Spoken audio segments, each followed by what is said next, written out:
On passe à Meta TV, parce que Alors, j'ai oui, 22 voilà, questions avant, mais ça c'était quand même intéressant de savoir à qui on a affaire, puisque finalement tu laisses beaucoup alors justement sur Meta TV, moi ce que j'aime beaucoup, c'est que tu laisses beaucoup la parole. Là je vais essayer de pas trop te couper justement, parce que même si c'est tentant, mais j'essaye aussi de laisser la parole un maximum. Donc c'est des longues interviews, voire des quasi-conférences. Là, Adrien Bozis qui l'a fait, c'était une conférence. Quoi. Ah oui, complètement. 2h30 de conférence, mais tu as pu intervenir de temps en temps, mais le moins possible. Donc, qu'est-ce que c'est Meta TV? D'où ça vient? Comment tu as créé ça? Est-ce que tu l'as créé tout seul? Alors, je ne l'ai pas créé tout seul, je ne suis pas le seul à l'origine de ce projet. À la base, c'était un projet collectif qui voulait regrouper les médias. Donc, on s'était regroupé à un certain nombre de... Les médias, c'est-à-dire? Alors, les médias alternatifs. Alternatifs. Parce qu'il y avait, il faut bien le préciser, le Cercle des volontaires, Agence Infolibre, mais à l'époque, il s'appelait Infolibre, etc. Donc, on était tous ensemble. Donc Jonathan Moada, mais il était dans le Cercle des volontaires, Raphaël Berland, et Capitaine Anderson, etc.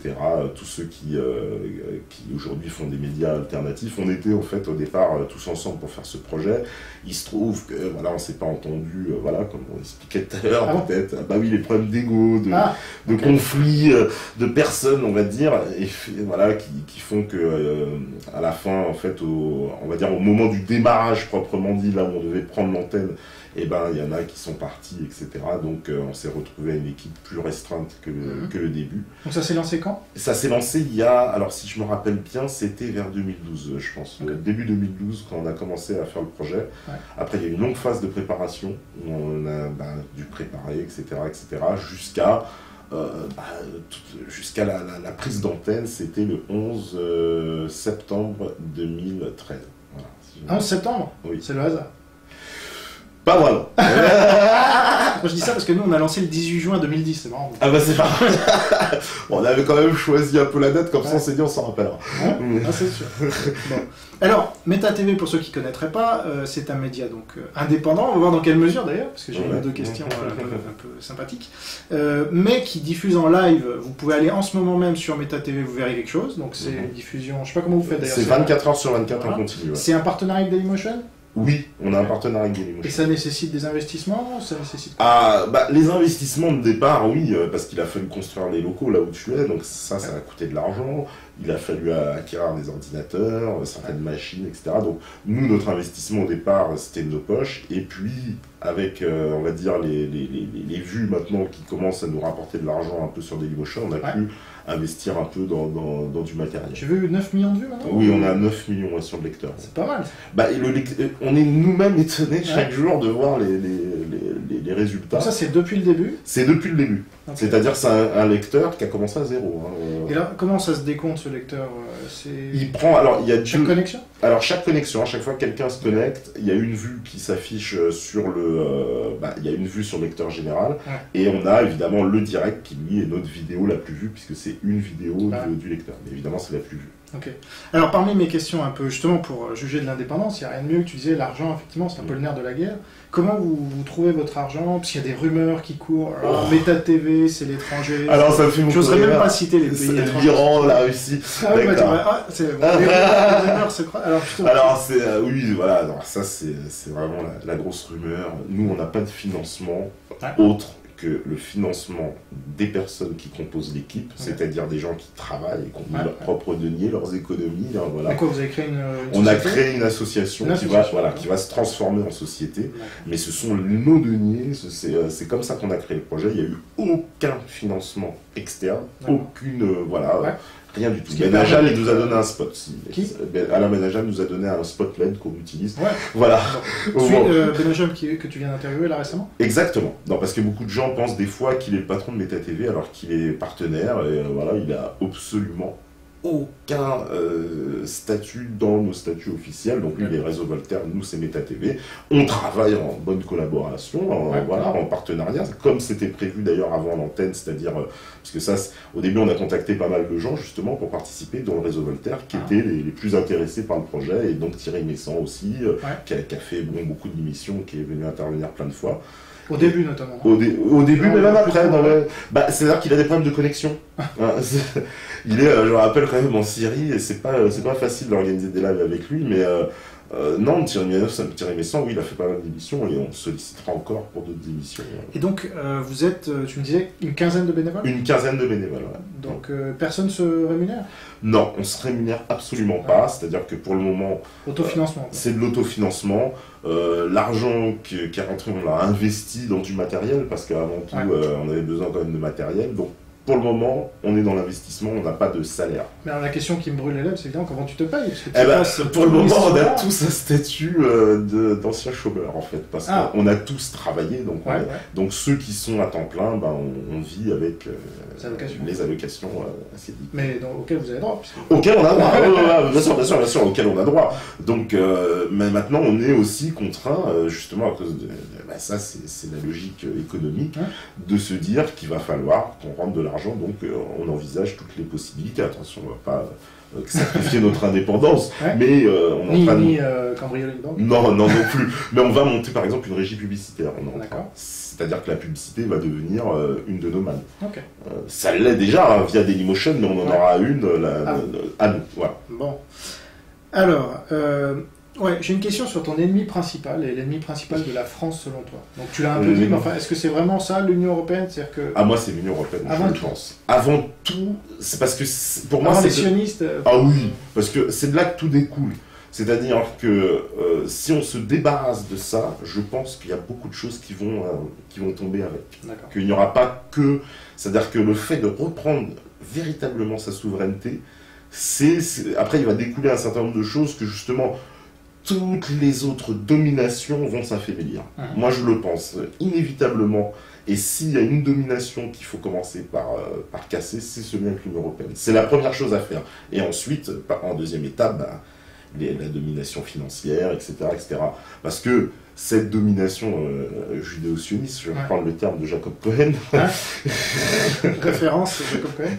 Il est venu il y a 3 jours et il nous a fait une belle émission et il parlait de judéo-sionistes. Et il disait que, évidemment, les judéo-sionistes avaient un pouvoir en France particulier au travers des réseaux, des lobbies et des positions qu'ils occupent. Et pour lui, beaucoup de ces personnes travaillent directement pour le gouvernement israélien parce qu'ils en défendent les intérêts. Ils ne sont pas du tout dans une logique de défendre la France, quoi. Donc, toi, tu penses que c'est pas l'ennemi principal de la France? Je pense que ça fait partie des ennemis de la France, ça me paraît évident. Mais qu'il y a d'autres ennemis à dégommer avant. Ça me paraît clair. Alors, l'Union européenne et un autre? Les banques. Le monde financier. Il faut mettre à l'amende le monde financier. C'est-à-dire qu'il faut stopper ce capitalisme financier, puisque c'est lui, finalement, de tous les capitalismes, le plus fou pour moi, celui qui nous entraîne dans le gouffre. La dette, c'est quand même c'est de l'esclavage des peuples. C'est eux qui la financent, justement. Justement, c'est pour ça qu'il faut, il faut reprendre le contrôle de la finance. C'est pour ça que ces gens-là, il faut les mettre dehors. Oui, mais en termes de causes et conséquences, si, par exemple, Mitterrand n'avait pas fait toutes ces embauches de fonctionnaires et tout ça, est-ce qu'on aurait une dette aussi importante? Alors moi, je pense que la dette n'est pas due à l'embauche des fonctionnaires. Parce que quand on analyse le budget de la France, on voit bien que le remboursement de la dette qui constitue, j'ai vu, quelques 60 milliards par an pour les intérêts de la dette. 60 milliards c'est quand même, si je veux dire, si on enlève ces 60 milliards, je pense qu'il y a de quoi payer les fonctionnaires, il y a de quoi construire des logements sociaux, et on rajoute les 20 milliards qu'on file à l'Union européenne, ça fait 80. Non, on file 7 milliards à l'Union européenne, en net. En net, oui, parce qu'elle reverse 14, 7 milliards en net, bien sûr. Elle reverse 14. Je veux dire, on les récupère quand même, parce que pour le moment... Il y a 7 compères. Voilà, il y a 7 compères chaque année, mais en plus, l'argent qu'ils nous redonnent, si c'est utilisé pour... c'est pas nous qui décidons. Voilà, qui décidons dans quoi on le remet. C'est ça qui est les agriculteurs, agriculture aller planter des tulipes et faire de machin. Ou pire, l'industrie, on voit bien le développement de l'industrie productiviste à outrance, avec la ferme des 1000 vaches ou la ferme de 250 000 poules. C'est marqué noir sur blanc, c'est dans les traités européens, l'agriculture doit chaque année produire plus, etc. Donc l'agriculture biologique, on s'en fiche alors qu'elle crée de l'emploi, elle crée de la qualité, donc etc. Effectivement. Donc moi c'est pour ça que cette Union européenne, c'est par là qu'il faut... Et en plus, très sincèrement, une fois si on réussit à sortir de cette Union européenne, qu'on réussit à se dégager de cette domination qui est, et ça je suis complètement d'accord avec Asselineau, le bras d'une oligarchie mondialiste, mais qui est quand même d'inspiration anglo-saxonne, américaine, hein, même s'il y a beaucoup d'apatrides là-dedans. Tout va s'effondrer. Je veux dire, enfin, quand je dis tout va s'effondrer, c'est que l'emprise américaine, je veux dire, cette stratégie de domination mondiale qu'ils ont, mais ça leur met un sacré coup. Je veux dire, là, ah oui, là ils ont eu raison, comme ils disent les Américains, les Français sont des alliés pas sûrs. Ah bah oui, on est des alliés pas sûrs, parce qu'on n'est pas vraiment leurs alliés en fait. Oui, ils sont venus pendant la Deuxième Guerre mondiale, on dit la première aussi pour nous sauver, mais quand on réanalyse, alors ça c'est une période qu'on vit en plus aujourd'hui, puisqu'aujourd'hui, on remet en cause l'histoire. Alors ça déplaît à beaucoup de gens. Ouais. Et surtout sur cette période. Là, tu parles de Méta TV ? Méta TV, parce que nous, on participe à cette contradiction historique. On veut ouvrir les débats historiques. Ouais. En France, pour le moment, on a entendu depuis 80 ans qu'une seule voix, une seule version des choses. 80 ans ? Je dis 80 ans parce que je remonte du school. C'est quoi ? Bah, je remonte, on va dire... 45 ? Oui, depuis 45 à peu près. Ah ouais. Donc, quelle est la voix qu'on entend ? Eh ben, la voix qu'on entend, c'est qu'il y a eu une version des choses qui nous dit les gentils Américains sont venus nous sauver de la Seconde Guerre mondiale. Okay. Il n'y a qu'une voix qu'on entend qui nous dit... C'est un peu vrai, quoi. Bah, c'est plus nuancé que ça. Non, mais c'est un peu... c'est pour ça que je dis un peu vrai. Ah, voilà. Oui, c'est-à-dire que je dis pas que les Américains, sans eux, peut-être, on n'aurait pas pu se séparer du jeu de l'Allemagne, mais dans ce cas, moi, si je veux aller au fond du débat, on n'a pas jugé les personnes qui ont provoqué la guerre, vraiment. Si, ah oui, soi-disant, on les a jugés à Nuremberg, mais ça, c'est une farce, c'est un acte de guerre. Mais ceux qui ont, par exemple, provoqué la guerre en France... Ah, qui alors la guerre en France, c'est quand même un certain Parlement qui l'a voté. Je sais pas, c'est des gens de gauche. En 39 ? Oui. Ah oui. Et ces gens la chambre du Front Populaire. Voilà, la chambre du Front Populaire. Et puis on peut remonter à Léon Blum qui n'a pas fait ce qu'il fallait pour... Voilà, alors que semble-t-il, et ça c'est pareil, c'est un débat d'historien, mais ils n'avaient pas normalement la capacité juridique de faire ce qu'ils ont fait, c'est-à-dire déclarer la guerre. Apparemment, ils ont fait une subtilité, c'est qu'ils ont provoqué les manœuvres, et puis, etc. En fait, ils n'ont pas fait une vraie déclaration de guerre à l'Allemagne, parce que pour faire cette déclaration, il aurait fallu qu'à l'époque, ils eussent produit en fait un référendum, quelque chose comme ça. Il fallait l'assentiment de tous, parce que depuis la Première Guerre mondiale, on ne pouvait plus, le gouvernement ne pouvait plus provoquer une guerre comme ça. Donc si je te comprends bien, dans ta stratégie pour reconquérir le pouvoir, pour que les patriotes, parce que tu t'estimes patriote, et tu penses qu'il faut réunir les patriotes, tout à fait. Et donc toi, ta stratégie, c'est qu'on réapprenne notre histoire, mais de la bonne manière, et pas de la manière dont l'occupant... Exactement. Oui, quelque part, c'est ça, mais c'est un peu remettre les choses en place, parce que cette histoire, on voit que l'histoire et comment elle a été manipulée, comment elle a été l'histoire qui est devenue le monde du mensonge, c'est quand même ce qui formate l'avenir. Ouais, et donc et les médias aussi. Et les médias, et tout le monde politique, parce que c'est vraiment par extension, c'est vraiment tout ça. Donc finalement, si cette histoire est manipulée et que c'est un mensonge, et ben tout le reste est contaminé. Tout. Il y a une question là que je prévoyais après, mais du coup je vais te la poser maintenant. Est-ce que toi, tu penses que, par exemple, l'école, donc l'éducation nationale, l'université même, est tenue par les Américains aujourd'hui ? Oui. Bah, c'est pas moi qui le dis, moi je me fie à la parole des professeurs que j'ai rencontrés. J'ai rencontré beaucoup de professeurs. À chaque fois, je leur demande de m'expliquer comment ça fonctionne, leur métier, etc.